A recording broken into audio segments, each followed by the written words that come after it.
I have been renting from my landlord Ray for 8 months now, and I think he's been stealing my recipes and sabotaging my new catering business. Still can't believe I'm actually typing this out.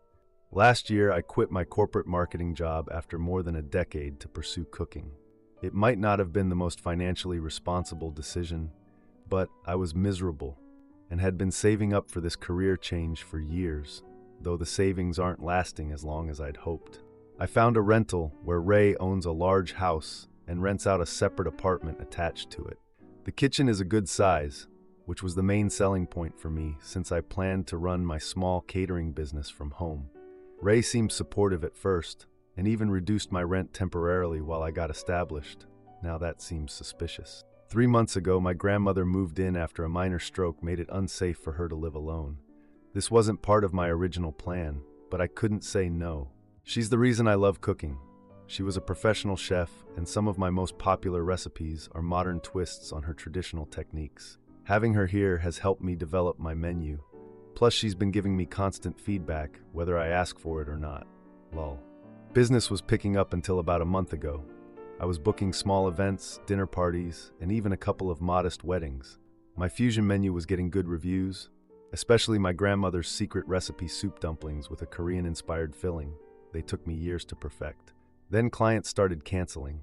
Not just 1 or 2, but 6 in 2 weeks. They all had excuses like found another option or change of plans. It was suspicious, but I figured maybe my prices were too high. Imposter syndrome. Yesterday, I returned home early from a grocery run and caught Ray in my kitchen, photographing one of my recipe cards and taking notes. I froze in the doorway for 30 seconds before he noticed me. Awkward doesn't begin to describe it. When he saw me, he said, "Oh, hey, just admiring your organization system here. I was curious about your methods." Then he shuffled out, acting like nothing happened. I was uncomfortable but didn't confront him. He has been accommodating with my business situation, and the reduced rent has been a lifesaver while I've been getting established. Plus, confrontation makes me break out in hives.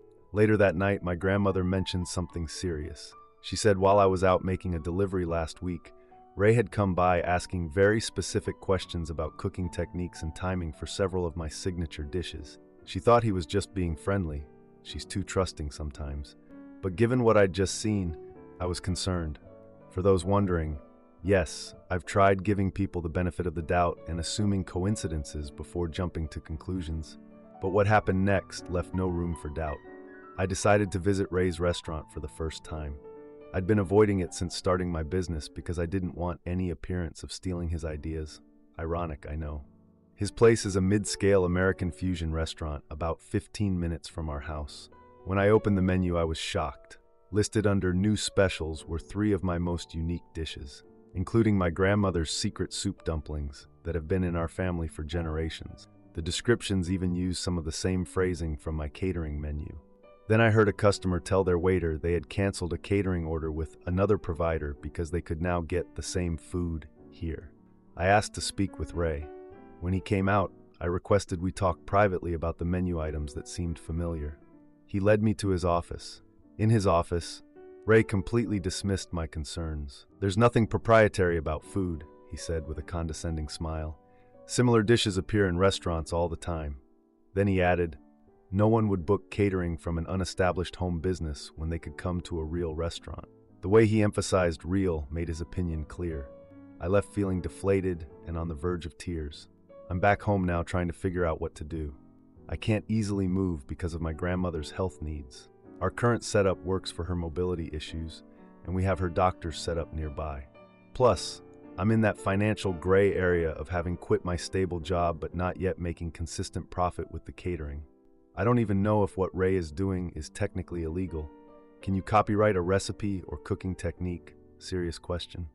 I've invested my savings into this business, and these recipes are my family's traditions he's profiting from while actively sabotaging me. I'm torn between confronting him again with more direct evidence, trying to outlast him with better quality and service, or just giving up and finding a new place or approach. My grandmother says I should put ghost peppers in the next recipe he steals, but I'm trying to be the adult here, though the mental image is admittedly satisfying. This situation has me questioning if I made a mistake leaving my stable job for this dream that's now causing these problems. I don't want to make a decision about my business or living situation that I'll regret later, so any outside perspective would help right now. Now for the first update. I can't believe how much attention my post about my landlord Ray stealing my recipes got. Thank you to everyone who offered advice and support. It helped me realize I wasn't overreacting. It's been about a week since my original post, and things have definitely escalated with Ray. After reading through all your comments, I decided to start documenting everything like many of you suggested.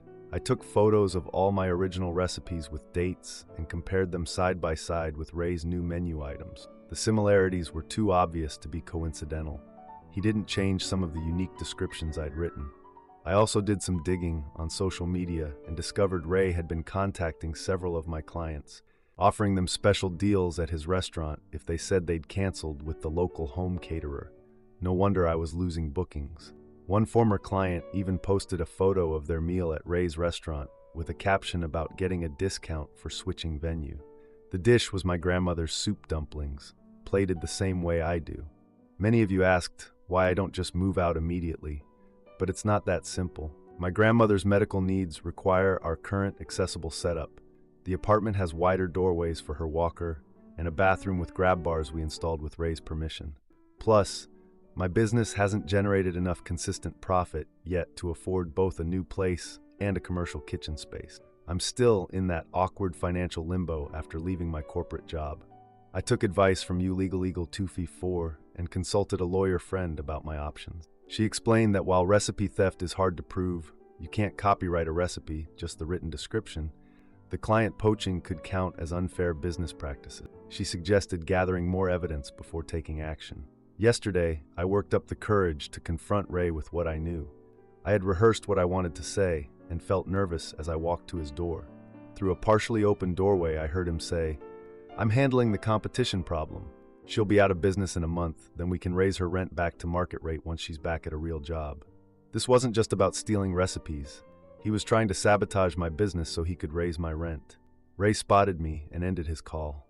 His expression changed from irritation to a smile. He invited me in, and I presented the evidence, screenshots of him contacting my clients and photos comparing my recipes to his menu items. His demeanor changed. First, he laughed it off, saying we were learning from each other and that this was just how the restaurant business worked. When that didn't work, he dismissed my catering operation as just a hobby while his restaurant was a real business with real overhead. When I stood firm, Ray reminded me my lease doesn't allow commercial activities and said he'd been doing me a favor by ignoring it. I realized the reduced rent and support were meant to access my recipes and techniques. Then Ray suggested my grandmother shouldn't be giving away family secrets, as if she didn't know better. His tone felt like a threat, and I felt anger. I bluffed and told Ray I had recorded our conversation. His attitude shifted to damage control. He said he was inspired by my cooking and offered to collaborate by featuring me as a guest chef for publicity. I declined his offer and walked out. Feeling proud, I stood up for myself and worried about what would happen next. Back at my apartment, my grandmother was worried. She'd overheard parts of the confrontation. I was starting to reassure her when I noticed a notice slipped under our door. A rent increase effective in 30 days, raising our rent by 40%. According to my lawyer friend, it's legal under our month-to-month agreement, but the timing is clearly retaliatory. My grandmother took my hand and said, "We survived worse than men like him." That gave me strength. So now I'm stuck. I can't afford the new rent and keep the business going, and moving isn't an option with my grandmother's needs. With Ray undermining my reputation, my bookings have almost stopped. I've been looking into options all day. The Small Business Development Center has free consultations, and I've scheduled one for next week. I'm also researching shared kitchen spaces that might be more affordable than renting a full commercial kitchen. For those asking about legal action, my lawyer friend says we could file a complaint about unfair business practices, but it's a long process with uncertain results. She's helping me draft a formal response to the rent increase that might buy us some time. Several people asked about my lease terms. The month-to-month agreement was my idea because I wasn't sure how long it would take to establish my business. Big mistake, obviously. And for those suggesting I put laxatives in recipes, I'm avoiding anything illegal that could get me in trouble. My grandmother has stayed calm, but I'm worried about her health under this stress. She keeps teaching me more recipes and reminds me he can copy the dishes but not her cooking skills. I don't know what's going to happen, but I'll update once I have more news. Thanks for all the support and advice. It has helped me. Things are still evolving, but I feel less alone knowing others have faced similar challenges. Now for the second update. Update 2. I can't believe it's only been a week since my last post about my landlord Ray stealing my recipes and sabotaging my business. Things have gotten much worse. First off, thank you all for your continued support and advice. Even those of you telling me to just move, I wish it were that simple. Since my last update about the rent increase notice, the situation has escalated in ways I didn't think possible. I'm dealing with a 40% rent hike I can't afford, and Ray has been working overtime to make our lives miserable. The shared laundry facilities suddenly became out of order with a handwritten sign that's been up for 5 days. When I asked another tenant about it, they said Ray told them the cooking business in Unit 3 was causing all kinds of maintenance issues. He's also started inspecting the hallway outside our apartment multiple times daily, making comments about food smells and potential fire hazards from commercial cooking. I'm following safety protocols, but Ray is trying to create a narrative that my business is causing problems. My grandmother's health has taken a hit from all this stress. Her doctor is concerned about her elevated blood pressure and increasing anxiety. She tries to hide it from me, but I can see how this is affecting her. She's been having trouble sleeping and jumps at every noise in the hallway. Yesterday morning, she forgot to take her medication, and I'm convinced it's because her routine has been disrupted by all this drama. I've been desperately searching for alternative housing, but it's nearly impossible to find a place that accommodates both my grandmother's accessibility needs and allows any form of home-based business.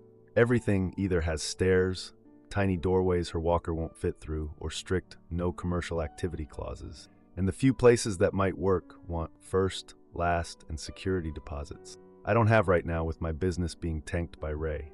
Seriously, the housing market here is brutal, especially when you need accessibility features. Then something happened. I got a call from the director of the community center who had canceled their monthly luncheon catering with me about 3 weeks ago. She was calling to apologize. Ray had contacted her claiming my business was shutting down due to food safety concerns and offered his restaurant services at a special rate. She was upset when I explained and offered me use of their commercial kitchen during off hours at a reduced rate. She said they support local entrepreneurs and was horrified to learn how Ray had manipulated her. We arranged to meet so I could see the kitchen space and discuss scheduling. This could solve a huge part of my problem. I could continue my business even if I have to relocate. Yesterday I met with the community center director. The kitchen is smaller than ideal but workable, and the rate would keep my business viable while I rebuild my client base. We were going over scheduling details when my phone rang. It was my grandmother, and she said, "Someone's in our apartment," before the call ended. I apologized to the director and raced home, calling my grandmother repeatedly with no answer. I burst through our door and found Ray in our kitchen with my recipe notebook open in his hands. My grandmother was sitting at the table. He claimed he was checking for a plumbing leak despite having no tools and going through my recipes. I told him he had no right to enter without proper notice and demanded he leave immediately. He insisted that as the property owner, he has rights to inspect for damages anytime. Then he suggested the apartment isn't suitable for my grandmother's condition anymore. That's when my grandmother did something that made me proud. She stood up using her walker and told Ray she recognized exactly what he was doing because she'd faced the same treatment from male chefs throughout her career. "Men like you have been stealing women's work and claiming it as your own since before you were born," she said. He mocked her. He asked if she even remembers what she had for breakfast and suggested her recollections couldn't be trusted. I told him that after his last uninvited entry, I had installed security cameras throughout our apartment. I said I had footage of him going through my property without permission and would contact the police and my lawyer. He put down my recipe book and headed for the door, threatening that he has connections with every restaurant and venue in town and could ensure I never establish my business locally. The door slammed behind him with such force that the wall shook. When I turned around, my grandmother was at the table holding a photo from her cooking school in the 1970s. Then I realized this is about defending her legacy and standing up to the same bullying she faced throughout her career. I honestly never expected my small catering business to turn into this kind of battle, but here we are. After making sure my grandmother was okay, I called the community center director back to apologize and explain. She was understanding and offered to connect me with her brother who works for a security company. We'll have cameras installed. Edit. Quick update. I just got off the phone with my lawyer friend, and she's helping me draft an emergency temporary restraining order against Ray to prevent him from entering our apartment without proper notice. She says his behavior constitutes harassment and possibly criminal trespassing. She also suggested documenting all interactions with Ray going forward, which is why I'm carrying a voice recorder at all times. I'm feeling terrified and more determined than ever. My grandmother deserves peace in her later years, not reliving the same professional discrimination she faced decades ago. I'm not sure what our next steps will be, but I know I can't let Ray continue to bully us this way. My grandmother spent her career fighting to be respected in male-dominated kitchens, and I refuse to let her watch her granddaughter be pushed around by the same type of person. Thank you all for your continued support and advice. I've been reading every comment and taking notes on your suggestions. I'm trying to stay focused on taking care of my grandmother's health and salvaging what I can of my business right now, but I'll update again when there are significant developments. Now for the final update. The landlord who stole my recipes and tried to tank my catering business finally faced consequences. Thank you to everyone who's been following this saga and offering advice. Your support kept me going when I wanted to give up, especially those who suggested documenting everything. It's been about 3 weeks since my last update. Feels like 3 years, honestly. And the situation with Ray has finally reached its conclusion. After finding him going through my recipe book, I installed security cameras in our main living areas that he could see. My lawyer friend helped me understand what was legal. My grandmother's health was still concerning, but having a plan helped her. Her doctor adjusted her medication, and I made sure she wasn't alone. She started recording videos explaining her signature recipes, techniques, and their history. The community center kitchen arrangement was working out better than expected. The director started recommending my services to other community groups. My business wasn't fully recovered, but at least I had a sustainable path forward. Then something unexpected happened. I received a call from an unfamiliar number last Tuesday. The person identified himself as Ray's sous chef and asked to meet privately. I was skeptical, but agreed to meet in a public coffee shop near the community center. When I arrived, I found the sous chef and also 2 servers and a former hostess from Ray's restaurant.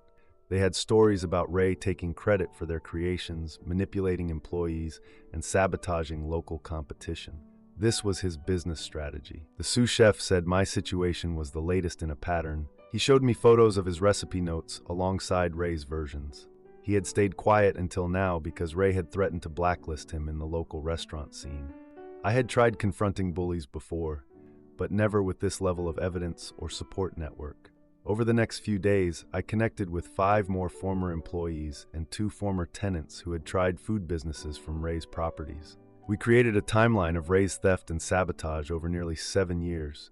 One former tenant had documented everything but didn't have the support network to act on it. My grandmother insisted on being involved in every discussion. She said this was what should have happened when male chefs stole her work decades ago. She became more involved as we built our case. Her doctor noted her health improvements. With our evidence organized and our stories aligned, we decided it was time to confront Ray. We chose a Wednesday afternoon when the restaurant would be between lunch and dinner. My grandmother insisted on coming despite my concerns about her health. We walked into Ray's restaurant when it was slow. He saw us and looked annoyed. I asked for a private conversation about our recipes. He led us to his office. I placed a folder on his desk with statements from former employees, side-by-side comparisons of stolen recipes, time-stamped photos of my original work, and evidence of his client Poaching. My grandmother sat beside me. "What exactly are you trying to accomplish here?" Ray said as he flipped through the pages. "Accountability," was all I said. Ray accused me of conspiring against him and threatened legal action for defamation. My grandmother spoke up. She said his behavior reflected what she had fought against in her career. Then she said she had contacted a former colleague who now runs the Regional Restaurant Association. He realized who she was. The door opened. His sous chef entered, followed by 3 kitchen staff. They had not been scheduled yet. The sous chef said, "We've all seen what you've been doing." Ray tried to dismiss it as just industry competition, but his voice lacked conviction. When the sous chef said that several customers had already been contacted, Ray agreed to our terms. He offered what seemed like a genuine apology, though I'm still skeptical about his sincerity. What matters is that he agreed to our terms. Remove the stolen recipes from his menu, post a public clarification about my business, rescind the retaliatory rent increase, and provide a positive reference for the sous chef and other staff. Within days, several of my former clients contacted me after seeing Ray's public clarification. The community center offered me a permanent arrangement for kitchen use on favorable terms. I've given Ray notice that we'll be moving out in 60 days. My grandmother and I found a ground floor apartment with wider doorways in a building owned by a community center board member. It is more affordable than Ray's place before the attempted rent hike, and the owner permits home-based businesses with proper licensing. My grandmother's health has improved now that the stress is gone. Her doctor noted her progress. She is continuing to record her culinary legacy videos. I was surprised by how many people Ray had hurt over the years, and how quickly things changed once we connected and supported each other. Edit. Many people have asked about legal action against Ray. While we had a strong case for some aspects, my lawyer advised that the quickest resolution would be through the approach we took. Ray's reputation in the industry is his livelihood, and that proved to be leverage enough. The Restaurant Association has placed him on probationary status pending further review of our evidence. My grandmother wants me to thank you for your kind words about her. She says she still has energy. I've learned that standing up for yourself doesn't always mean standing alone. Thank you for being part of this journey and seeing how my business recovered and my grandmother's legacy was reclaimed.